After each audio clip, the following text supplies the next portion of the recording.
फिर बहुत बड़ी कन्फ्यूजन हो गई मेरे को। मेरे को लगता है मैं इंग्लिश में फिट नहीं बैठ पाती, हिंदी में भी फिट नहीं बैठ पाती। तो फिर इसका कोई सोल्यूशन ना मेरे को ढंग से, इंग्लिश में चीज़ें हिंदी में चीज़ें समझने में ज़्यादा अच्छा लगता है, पर मेरा मीडियम इंग्लिश है और हिंदी में मुझे ज़्यादा इतनी जो डीप वाली पकड़ होती है वो नहीं है।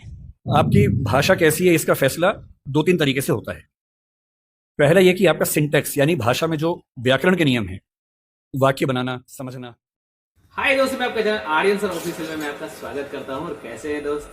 आई होप कि आप अच्छे होंगे और मैं कामना करता हूं कि आप सब अच्छे रहें, बेस्ट रहें और स्वस्थ रहें। मेरे दोस्त, आज मैं आपको जो वीडियो दिखाऊंगा, वीडियो क्लिप्स दिखाऊंगा, हमारे दृष्टि आईएएस के फाउंडर, इंडिया के बेस्ट टीचर, जो कि देखा जाए तो हर कोई सर को जानते हैं, बच्चा बच्चा जानते हैं, ठीक है। और सर का नाम क्या बताऊं, मैं बता ही देता हूं, डॉक्टर विकास दिव्य कीर्ति सर। वो सर ने इस वीडियो में जो बताए हैं। सर, मैं अंग्रेजी मीडियम की छात्रा हूँ, पर मैंने स्कूलिंग भी इंग्लिश मीडियम से की है, तो वहाँ भाषा बहुत सरल होती थी। पर जब मैं दिल्ली में आई फिर बहुत बड़ी कन्फ्यूजन हो गई मेरे को। मेरे को लगता है मैं इंग्लिश में फिट नहीं बैठ पाती, हिंदी में भी फिट नहीं बैठ पाती। तो फिर इसका कोई सोल्यूशन ना मेरे को ढंग से, इंग्लिश में चीज़ें हिंदी में चीज़ें समझने में ज़्यादा अच्छा लगता है, पर मेरा मीडियम इंग्लिश है और हिंदी में मुझे ज़्यादा इतनी जो डीप वाली पकड़ होती है वो नहीं है। आपकी भाषा कैसी है इसका फैसला दो तीन तरीके से होता है। पहला यह कि आपका सिंटैक्स यानी भाषा में जो व्याकरण के नियम हैं, वाक्य बनाना, समझना, जटिल वाक्य बनाना, उन सब में आप सहज हैं या नहीं, ये पहला सवाल है। और दूसरा ये कि उसमें जितने नए नए शब्द आते हैं वो आपको समझ में आते हैं नहीं आते हैं। मेरे ख्याल से अगर आप अंग्रेजी माध्यम के विद्यार्थी हैं तो आपको अंग्रेजी में सिंटैक्स में दिक्कत नहीं होगी, टेंसेस समझ में आते होंगे, मुश्किल से मुश्किल वाक्य भी आपको समझ में आता है कि वाक्य कैसे बना हुआ है, लिख भी लेती होंगी आप। मेरे अनुमान से आपकी दिक्कत ज़्यादा इसलिए है कि शब्द इतने सारे नए अचानक आ रहे होंगे कि उन सबको समझ पाना मुश्किल होता होगा। तो मेरा अनुमान ये कि ये समस्या तो एक उर्वर भूमि है, अपनी भाषा को अच्छा करने का एक तरीका है। और पहले के लोग बोलते थे कि रोज़ 5 नए शब्द सीखो, वो एक आउटडेटेड कंसेप्ट है। आज का कंसेप्ट ये है कि जो भी शब्द आपके सामने पहली बार है उसे नोट कीजिए, उसे 2-3 तरह से वाक्यों में इस्तेमाल कीजिए और उस डायरी के शब्दों को रोज़ कोशिश करके एक दो शब्दों का इस्तेमाल करते रहिए। तो अंग्रेजी को अच्छा बनाने के लिए 2-3 महीने काफ़ी हैं, कोई रॉकेट साइंस थोड़ा है, भाषा ही तो है। पहले मेरी समझ है कि कोई भी भाषा, चाइनीज़ को लेकर मैं थोड़ा पसोपेश में रहता हूँ, सामान्यतः कोई भी भाषा सीखने के लिए 3 से 6 महीने पर्याप्त होते हैं ठीक स्तर तक सीखने के लिए, चाहे वो अंग्रेजी हो चाहे वो हिंदी हो। तो अगर आपने अंग्रेजी में पढ़ाई अपनी की है, शुरू कर दी है, तो अंग्रेजी में पढ़ें और शब्द बढ़ाएं। और वैसे अगर आपके टीचर क्लास के बाद अलग से उसी बात को थोड़ा हिंदी में भी समझा दें तो शायद ज़्यादा अच्छे समझ में आएगा। और मैं अंग्रेजी माध्यम के बच्चों को देखता हूँ, वो कहने को इंग्लिश मीडियम के, पर जब हिंदी में समझाओ तो ज़्यादा समझते हैं। तो टेक्निकल वर्ड्स अंग्रेजी के, बाकी हिंदी में। अगर टीचर ना भी समझाए, मुझे नहीं पता यहाँ का तरीका क्या है, 3-4 दोस्तों का ग्रुप बना लीजिए कि क्लास में जो समझा इंग्लिश में, चलो हिंदी में डिस्कस करते हैं। तकनीकी शब्द इंग्लिश के रखिए, उसमें भाषा हिंदी रखिए, तो समझ में आएगा ठीक से। जी सर, धन्यवाद सर। जी सर, मेरा नाम समीक्षा मिश्रा है और मैं हिंदी विभाग की द्वितीय वर्षीय छात्रा हूँ। सर, पहले तो आपके वक्तव्य के लिए बहुत बहुत धन्यवाद। इससे पहले मैंने आपको हंसराज महाविद्यालय में सुना, मुझे वहाँ सुन के भी बहुत अच्छा लगा, पर आज अपने महाविद्यालय में इतने पास से आपको सुनकर बहुत ज़्यादा अच्छा लग रहा है। सर, मैं आपसे बहुत प्रभावित हूँ और इतनी उम्र में भी आकर आपके जो मुखमंडल पर तेज हमेशा रहता है, उसके लिए भी बहुत ज़्यादा प्रभावित हूँ। आपको क्या लगता है कि मैं 80 साल का हूं, 90 साल का हूं? सर, मैं आपके यहाँ आने से पहले मैंने आपकी उम्र गूगल पे सर्च की थी, 49 बताया था। सर, एडवांस में जन्मदिन की शुभकामनाएं। सर, प्रश्न पे आती हूँ।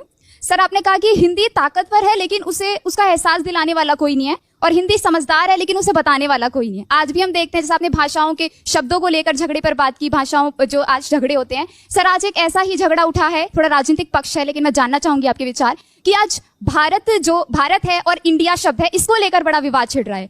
और जो मीडिया है वो इस पर बड़ा मिर्च मसाला लगा के बताती है कि सरकार से पूछती है कि ये जनता जानना चाहती है, बल्कि जनता दोनों नामों में सुखी है। तो इस पर आपके क्या विचार हैं? क्या हमें उस इंडिया शब्द को अपना लेना चाहिए या दोनों ही हमारे लिए बेहतर है? देखिए, मैं फिर कहूंगा कि मुद्दों को ना अलग करके समझना पड़ेगा। पहली बात, ये विवाद इस समय क्यों उठा, इसके पीछे राजनीतिक कारण है, आपको भी पता है, मुझे भी पता है। मेरी अपनी समझ ये है कि 2 तरह से मुद्दे को देखने। पहली बात, ये उठा क्यों, और दूसरी बात, सही क्या है, गलत क्या है। ये उठा क्यों, इसके पीछे राजनीतिक पृष्ठभूमि पूरा देश जानता है, आप भी जानती है, मैं भी जानता हूं। पर कोई मुद्दा राजनीतिक वजह से उठा इसलिए मुद्दा ही गलत है, ऐसा नहीं होता है। राजनीति कई बार गलत काम करती है, कई बार सही काम कर देती है, और जनता के दबाव में अगर सही काम हो ही जाए, राजनीतिक वजह से ही हो, तो भी क्या बुरा है। अब आते हैं इस सवाल पर कि भारत और इंडिया में से क्या सही है। संविधान सभा में इस पर खूब बहस हुई थी। यह हमारे संविधान का अनुच्छेद 1 है और उसमें लिखा हुआ है, India that is Bharat shall be A union of states.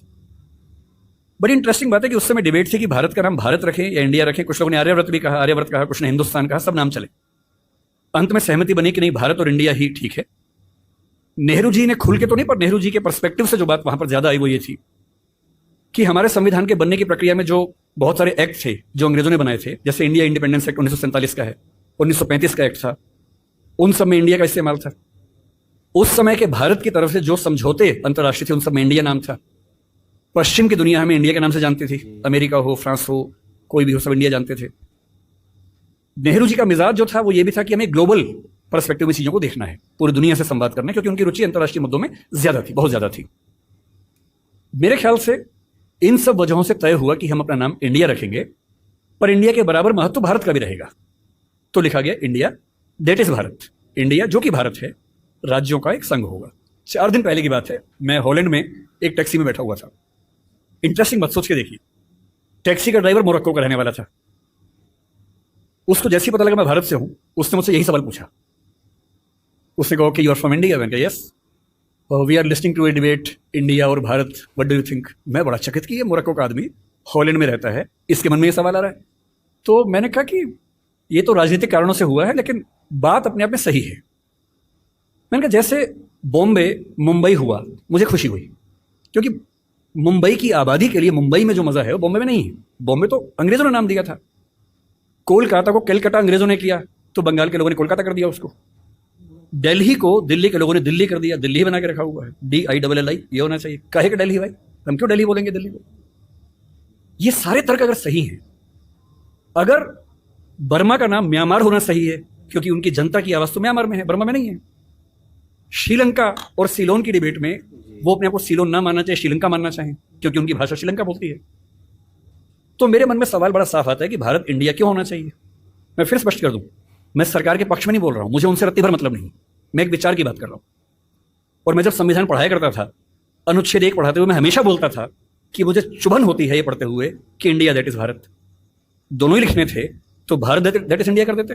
अगर दोनों ही लिखने थे, ठीक है, दोनों रखें, क्या दिक्कत है। इंटरेस्टिंग बात इसके बाद है, मोरक्को के उस ड्राइवर ने उसके बाद पता क्या कहा, हिंदी में अगर बताऊं, बोले अच्छा अच्छा ये मामला है, अब समझ में आया। फिर बोले कि बड़ी इंटरेस्टिंग बात है, हमारा नाम मोरक्को पड़ गया फ्रेंच लोगों की वजह से।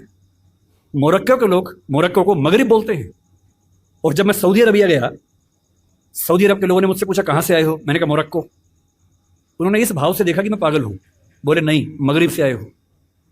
अगर मगरिब की आबादी खुद को मगरिब कह के खुश है, तो उसे फ्रेंच लोगों की वजह से मोरक्को क्यों कहा जाए? इंडिया शब्द वेस्ट ने दिया और बुरे भाव से दिया।